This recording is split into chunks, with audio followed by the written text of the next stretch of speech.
आज के इस वोकल फॉर लोकल कार्यक्रम में हम सबके बीच उपस्थित फरीदाबाद की सीईओ श्रीमती सुमन पाकर जी, हमारे बल्लभगढ़ के डीसीपी श्री कुशलपाल सिंह जी, बीओ साहब और आए हुए दूसरे अधिकारीगण और कार्यक्रम में उपस्थित आदरणीय बहनों और भाइयों, सबसे पहले तो मैं आपका इस कार्यक्रम में आने पर आप सबका अपनी तरफ से हार्दिक स्वागत करता हूं, अभिनंदन करता हूं। नहीं बोला जैसा मुझसे पूर्व वक्ताओं ने बताया और मेरी कई बहनों ने अपना तजुर्बा भी कि किस तरह जो प्रधानमंत्री जी का जो मंत्र है वोकल फॉर लोकल का, उससे इस देश में हमारी लाखों बहनें कैसे आत्मनिर्भर हुई, कैसे उन सबको काम करने की प्रेरणा मिली। और हमारे प्रधानमंत्री जी की यही सोच है कि हमारा देश आत्मनिर्भर बनना चाहिए।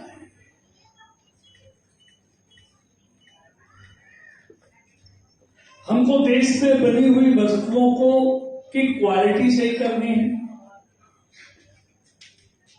देखिए, हम सब जानते हैं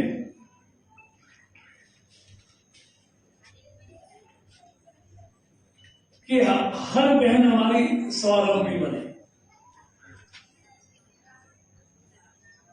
उसके हाथ में काम हो,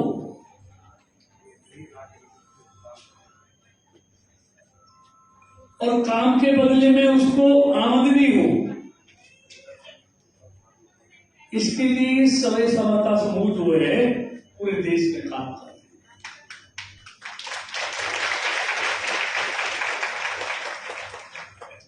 और इससे हमारी बहनों में विश्वास भी और आत्मविश्वास भी बढ़ा है कि हम कुछ कर सकते हैं,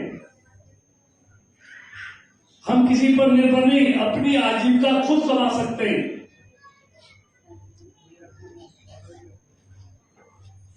ये मूल मंत्र मोदी जी ने दिया है देश के महिलाओं को, बहनों।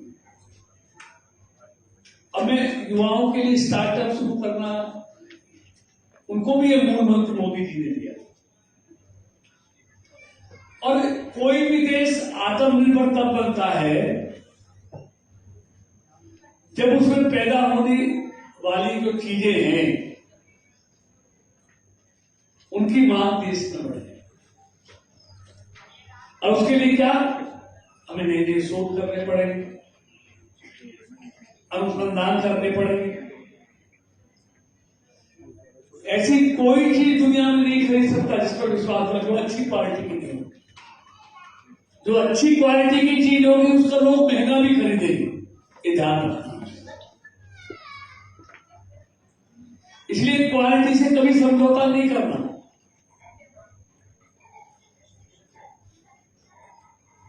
आज मोदी जी ने जो 2020 में लाल किले से, 2015 में लाल किले से कहा था कि हमको स्वदेशी पर गर्व करना चाहिए। आज हम विदेशों से बहुत चीजें मंगाते हैं, वो चीजें अपने देश में पैदा हो सकती हैं।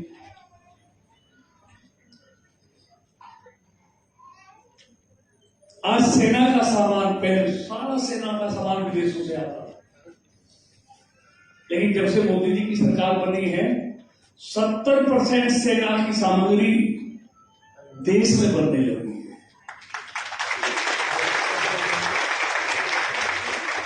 मतलब हमारी जो विदेशी मुद्रा है वो दूसरे देशों में नहीं जाती है।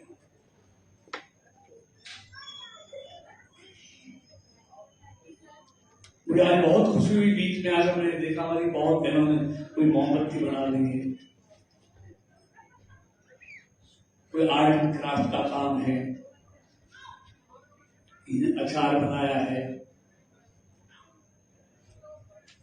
और तरह तरह के काम हमारी बहन पूरे हर क्षेत्र में कर रहे हैं। देखिए, ये देश भी अलग अलग विविधताओं से भरा हुआ देश है। यहाँ हर प्रदेश में खान पान बदल जाता है। किसी इलाके की कोई चीज मशहूर है, किसी इलाके की कोई चीज मशहूर है। कहीं केला चीकू ज्यादा होता है, कहीं पपीता ज्यादा होता है, कहीं धान ज्यादा होता है, कहीं आम ज्यादा होता है।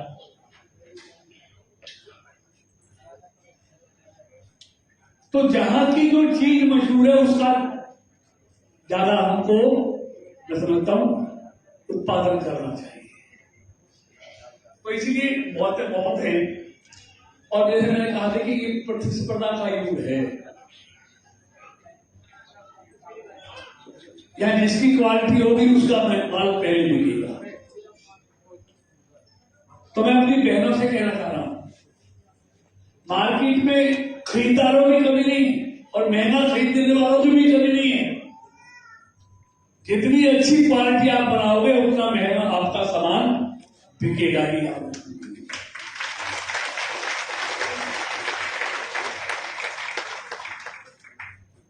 और हल्की सी कोई कमजोरी आ गई, क्वालिटी में कोई खराबी आ गई, तो आपका लगा हुआ पैसा भी खराब हो जाए। आदरणीय मोदी जी की सरकार ने आपको काम करने के लिए जो लोन है वो देने की सुविधा दी है। और मैं पूरे देश में देख रहा हूं, हमारी बहनें इस स्वयं सहायता समूह के माध्यम से जो काम कर रही है, बहुत ईमानदारी से काम कर रहे हैं। उनका मैंने कहीं नहीं देखा कि पैसा लिया खत्म कर लिया, लेकिन वो पैसा लेती हैं तो पैसा लौटाती भी हैं और उससे फिर ज्यादा पैसा लेती हैं, फिर वापस करती हैं। ये उनकी ईमानदारी का प्रतीक है हमारी बहनों का, ये उनकी लगन का प्रतीक है। हमें कमा कर खाना है, हमें एक बार पैसा लेके नहीं खाना, हमें अपने काम को बढ़ाना है। ये हमारी बहनें करती हैं। कई बहनों ने ये कोरोना के टाइम के हालात पता है, जब लोग खाली बैठे थे तो हमारी बहनें जो कमा रही थी।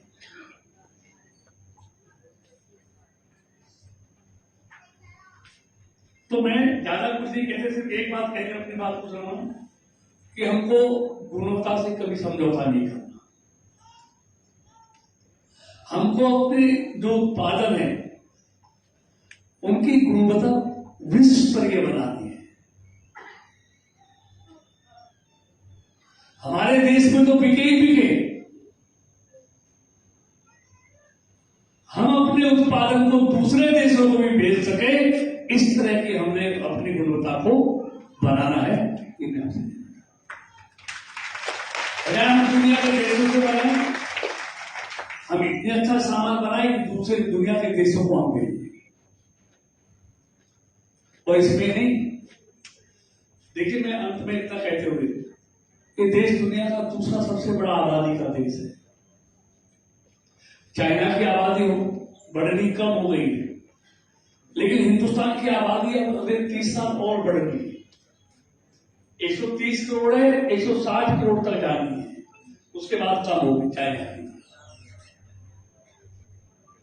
अब सबको सरकारी नौकरी नहीं मिल सकती, संभव ही नहीं, कोई भी सरकार वाले सबको नहीं दे सकती।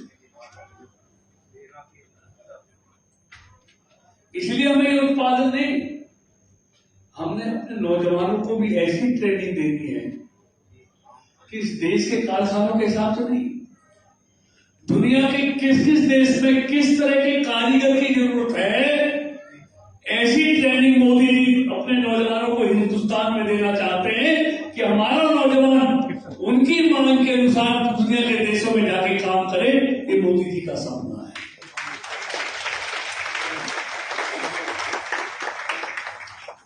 और इसकी तरफ लगातार प्रयास कर रहे हैं। तो इसलिए मोदी जी का जो ये मंत्र है, इसको और तेजी से आगे बढ़ाना है।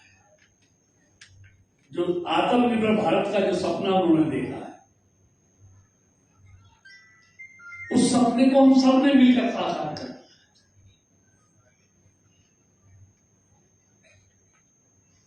और देखिए एक जो सूट बन गई है, चाहे कोई अधिकारी है, चाहे कोई नेता है, चाहे कोई दूसरा है, वो कहता मैं जब मुझे अभी कितने दिन रहना, मेरी रिटायरमेंट है, साल भर रहेगा, मुझे क्या देना। नेता सोचे मेरा मेरा 5 साल में से साल 1.5 साल रहेगा, मुझे क्या अगले वाला देखेगा। ये सोच सही नहीं है देश की। मोदी इसलिए कहते हैं कि देश प्रथम, हमारी सोच देश के लिए होनी चाहिए। मैं कब तक हूं कब तक नहीं हूं ये सोच नहीं होनी चाहिए। इसलिए मोदी जी ने कहा है, जो भी लाल किले से कहा कि इस देश के लिए अगले 25 साल इस देश के लिए अमृत काल होंगे।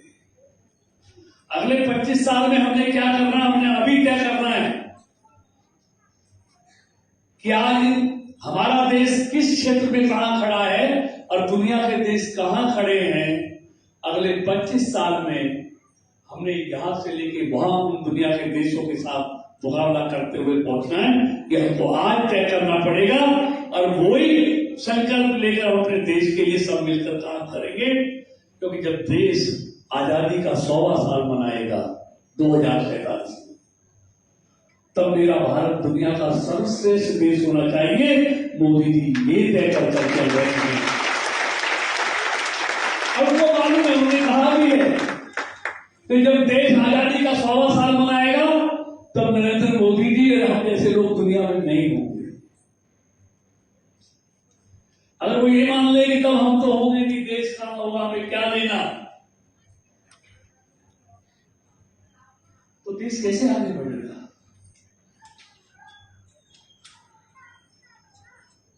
इसलिए उन्होंने तय किया अगले 25 साल हमें कैसे कैसे देश के लिए किस किस क्षेत्र में क्या करना है, कि उन्होंने आज तय कर रहे हैं। जब 100वां साल आजादी का देश मनाएगा तो हम सब मिलकर जो काम करेंगे तो हमारा देश दुनिया का सर्वश्रेष्ठ देश होगा।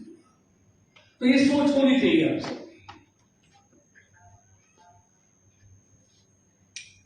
देखिए मैं अंत में इतना कहते हुए बात समाप्त करूंगा कि कोई भी नेता देश के लोगों का भरोसा कैसे जीतता है। हम लोगों ने बहुत प्रधानमंत्री देखे हैं, लेकिन जो देश के लोगों का भरोसा मोदी जी ने जीता, मैंने अपने जीवन में कभी नहीं देखा। लोगों को ये विश्वास है कि मोदी जी जो भी करेगा देश के लिए करेगा। ये झूठी बात नहीं है। इसलिए कोरोना में कहते हैं कि जनता कर्फ्यू, 130 करोड़ लोग जनता कर्फ्यू में मोदी जी के साथ खड़े हो जाते हैं, सब पूरा हिंदुस्तान बंद हो जाता है। अरे कभी नॉर्थ ईस्ट, कभी इधर दिल्ली से कोई आह्वान करे तो नॉर्थ ईस्ट साथ नहीं चलता, और नॉर्थ ईस्ट भी पूरा साथ खड़ा हो गया। मोदी ने कहा थाली बजाओ कोरोना में, तो 130 करोड़ लोगों ने थाली बजाई। उन्होंने कहा कि घर घर में दिया जलाओ, लोगों ने दिया जलाया। और इस साल 15 अगस्त को उन्होंने कहा कि देश के घर घर में तिरंगा लहरना चाहिए, तो हर घर में तिरंगा लहरा, ये नेता के प्रति भरोसा नहीं है।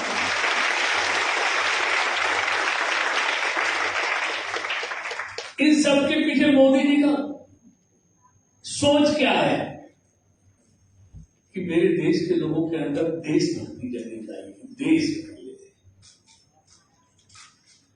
तो पिछले 8 सालों में मोदी जी ने देश के लोगों में जो देशभक्ति के जज्बात पैदा किए, हर भारतवासी ये सोचता है कि मेरे लिए अब देश पहले है। और यही सोच मैं आपको ईमानदारी के साथ कहता हूं, जब देश के लोगों की सोच ये बन जाती है कि देश पहले, उस देश को दुनिया का नंबर 1 देश बनने से कोई रोक नहीं सकता। मोदी जी यही मूल मंत्र लोगों को दे रहे हैं।